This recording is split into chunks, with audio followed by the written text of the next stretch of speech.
Happy International Literacy Day, everyone. Yay. And in celebration of International Literacy Day, today we're going to talk all about traditional Indonesian scripture, many of which have been forgotten by the country's youth, although millennials can read and write. Could they do the same with traditional Indonesian scripts? I doubt it. Yes, exactly. So the language community Aksara di Nusantara continues to promote the importance of preserving traditional Indonesian language and scripts for the current generations and also the generations to come. Joining us this morning, the founder of Aksara di Nusantara, Aditya Bayu Perdana. Hello, good morning, Adit. Hello, good morning. Thank you so much for joining us. I'm really curious about this community that you have founded with some of your colleagues as well. So could you please tell us, what do you love the most about Indonesian scripts or Aksara that prompted you to establish this community to help preserve these Aksaras? Well, really, it's about the variety and how these scripts was used across multiple generation, multiple place and people, because most of the time, a single script can be written for multiple language, for multiple people, and it in historic samples, it has a lot of varieties, and it can be an inspiration for a greatly designed application, for example, t-shirts or posters. And it's really a shame that it's not used more as an asset, a design graphic aspect, if you will, to be used in various applications that attract younger generations. Because most of the normative materials in school usually don't show this variety. And that's what prompted us, Aksara di Nusantara, to visit more to the younger generation, how these scripts have range that can be used and relevant to modern society. Yeah, you're right. It is so beautiful, and you're right. It should be. We should see it more often on T-shirts and things of that sort, because it's so beautiful. Tattoos. Yeah, no, exactly. I was going to say tattoos, but not that I'm encouraging anyone to go out there and get a tattoo or anything. But yeah, it would make it a beautiful just piece of art. But there are so many different kinds. There's such a wide variety of Indonesian scripture that exists across the country. So how many would you say there are in total, and how are they broken down? For example, are some of them much more difficult than others to learn? Yes. Well, the question of how much could really be answered directly, because it's like a language. Some consider it as a distinct entity, and some consider it as a variant. Let's say that it's around a dozen, around 12 or so. It can be broken down into, for example, Arabic, the derivations of Arabic, and the derivations from India, Indic scripts. Most of them have the same principles, even though the shapes could look very different. And it can be also seen between the islands. In the Sumatra, we have Batak script, and then the varieties of South Sumatran scripts, Rejang, Lampung, etc. In Java and Madura, we have, of course, Javanese and Sundanese script. In Bali and Lombok, we have Bali. In South Sumatra, South Sulawesi, there is Lontara and Old Makassar. I have some of the manuscripts here, if later we have time to show. All right. Yes, so I'm really curious, Adit, because you did mention that some of the Aksara was actually influenced by, it has Arabic influence and then has Indian influence. Do you have any information on the history, how these Aksara came up, how the Aksaras came about in Indonesia? Yes, it comes usually it comes from a variety of sources. It doesn't come from a single point and then comes to Indonesia, but usually it comes from multiple points. And then in Indonesia, the original script from India or Arabic, for example, becomes more attuned to the needs of the local language. For example, the Arabic action is that the Arabic language doesn't have a character for the sound cha or nga, and then the Malay scribes working in the area that then modified some letters to accommodate that sound. And also the Indic scripts that came to here is also modified because the Austronesian sound system doesn't need as much as consonant as Sanskrit. So it got a bit simplified and etc. etc. So fascinating. Yeah, we've got a little cheat sheet here with us.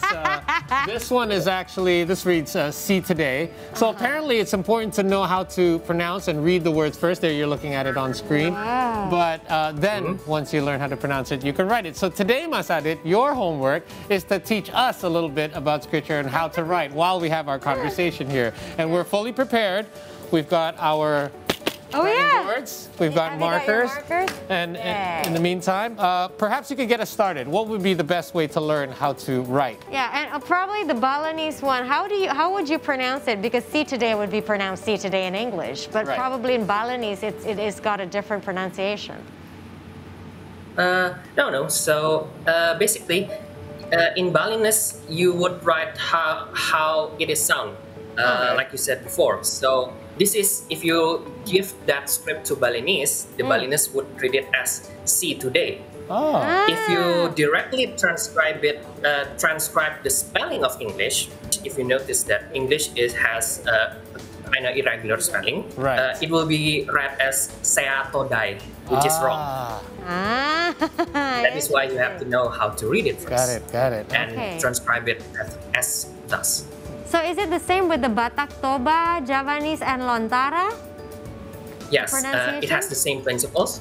Okay. So let's see the Balinese example. The black letters are the base letter or aksara. It represents a syllable. Right. So sa, if it is not modified by the red things are called are diacritics. If you use it on the base letter, it changes the vowel of the syllable into something that you need for that word. Which is C. The red one makes C. it C. Oh, cool. Yes. So if you don't put that red thing, it becomes sa. I see. What about two? Two, yeah. The black is ta. Yes, exactly. Oh, okay. And I'm assuming we write these from right to left, correct? Because I'm looking at the way, right? So it's a bit tricky for me here. Not very good. Wait. No. Left to right, sorry. Right to left is Arabic. For those is left to right. Okay, because I'm looking at particularly in the Balinese one, it seems to me that the starting point would be the bottom right, and then it would go up, and then it would finish on the left because it's pointier on the left side. So it's from right to left, the way you write it. But I guess I'm wrong. No, the way you write it is from right to left or left to right? Left to right, apparently, right? Left to right. Okay, left so to right. I've been doing it wrong. It's a lot easier than I thought. Okay. Well, I wouldn't say easy. And what about the day there? Because you have the red one first, and then the curly black one. Gosh, I'm butchering the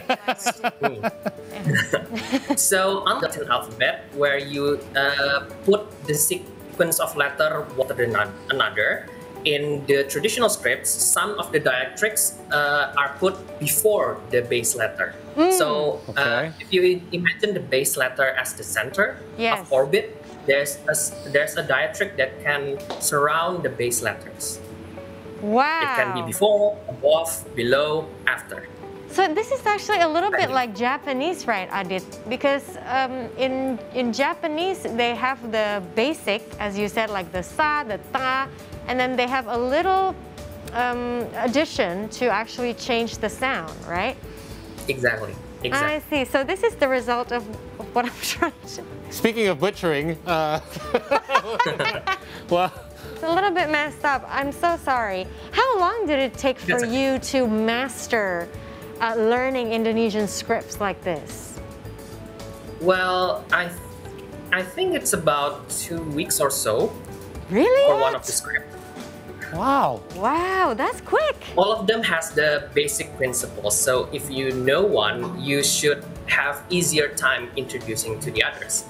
And it's a great thing if you use it for everyday purpose. For example, like I wrote it to make so that my exercise book is not being borrowed and then not returned to me, so I write lecture notes in that sometimes. Oh, wow.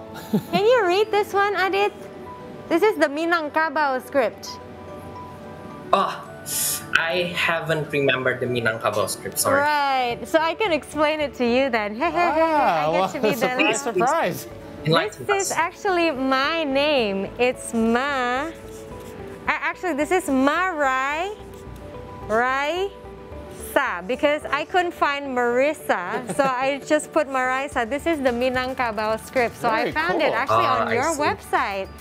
Because I was curious how to write my name in these scripts. Right. It's so interesting. Because So- I'm half a West Sumatran, so this is appropriate. Very cool. For that, I can see the structure here. So Yes. the E part, Yeah. there's a dotted circle and the dotted circle and the above dot, right? Yes, that's correct. This is the one. Maybe you can't see it. There you So go. what you do is put that dot in the Ra letter. This that one, dotted like circle this. is a placeholder. Yes, that makes is it a re. Marisa. Oh, That Yes. makes it an E. that is There you so go. cool. It's a bit like Japanese katakana, actually. Very cool. Wow. So you learned how to write your name, and you managed to stump Mas Adit temporarily only, though, because he is the creator of the website, so he's bound to figure out it eventually. So speaking about the website, obviously digitalization. This is the era that we live in now. We live in a digital era. So can we store these Indonesian scripts on some sort of platform so that it's more appealing to the youth? I mean, I remember when I was a little kid, I'm part Chinese, so my dad used to put me in these classes to write traditional Chinese letters with the brush, but it's something that would be very hard for me to translate to my kids these days and get them to do something like that. So how are you keeping up with modernization, considering this is such a traditional form of writing? Well, the question is very multi-tier because there's question of support, question of how the devices can render correctly, and how much of the script have been standardized or been nice by Unicode standard. Because not all of them can be used in a digital format comfortably. I think the one that has been accepted into the international standard, the Unicode standard, is the varieties of Batak, Rejang, Javanese, Balinese, Lontara, or Bugis, and then Sundanese and Old Makassar, if I'm not mistaken. All of the others have not been thought about integrating to digital environment. And for those already existing in Unicode standard, sometimes the fonts provided in the internet is, shall we say, monotonous, not have a lot of variety, and that kind of discourages young people that the script has a range that can be applied. And so sometimes the available in the internet is not very much. So there's that, the multiple tier of things to consider if you want to have a lively use in the digital environment. Yeah. So what would you say to the current generations who are probably thinking, why should we learn these traditional scripts? Why should we learn Aksara? Every kid asks that, right? Like, how's this gonna affect my life later on? It's not relevant to my life. It's like, could you tell us why is it so important for the current generation and the generations to come to learn Indonesian traditional Aksara or scripts? Well, I think it's not just about preserving cultural identity, but also seeing potential in what in your legacy. I mean, if I make a blatant analogy, if you may, people like go crazy for T-shirts with Hangul or katakana or kanji because it is well designed and it's appealing. And many people that doesn't realize that our script has that potential economic and design opportunity to elevate it into a thing that is appealing for not just Indonesian, for people outside of Indonesia, just as Hangul and katakana. If I have, for example, this well-designed shirt, this is Indonesia in very the nice. Javanese script. Yeah. And this is another one made by Bahnu. This is Sundanese punctuation of lining up in its shirt. That is this is cool. this is a very distinctive thing that has a real unique value that in a market saturated Latin and other scripts and Arabic, for example, who has strong typographic and design base, our traditional scripts can on its own potentially and become a thing that everyone enjoys and use, not just old people or those studying ancient manuscripts. Right. It can be relevant. And it makes I'm a great sold. it makes a great conversation piece too. Because if you walk around with something like that, somebody's bound to ask you like, what does that mean? Or what I does know. that say, right? Like for example, the Sundanese script, Aksara, it looks like something that comes out of sci-fi movies. Exactly, yeah. Right? It's like Tron. It's traditional, but some of them actually look very modern, right? Yes. Mas Adit, one last quick question from me in regards to International Literacy Day. We do know your background, if I'm not mistaken, is in architecture, yet you are still, your passion is in literacy and language. So perhaps a message to our viewers in regards to International Literacy Day, your hopes for the future. For International Literacy Day, it is important for us to, I think, that literacy not only means that we read the things, but also read into the surrounding of the writings, not just the message, but how it is printed, how it is written, and all of this complex factor congeals in how it is printed, how the letters are formed, how it forms words that form sentence and paragraph, and this beautiful thing would continue if you appreciate the intricacies and the varieties that can be used learning of literature. Well said. Great. Man. Thank you so much for sharing with us this morning, Aditya Bayu Perdana, the founder of Aksara di Nusantara. Keep doing what you're doing. I just love it because I love languages too. Well, happy International Literacy Day. Stay safe and stay healthy, Aditya. Have a great Bye. day.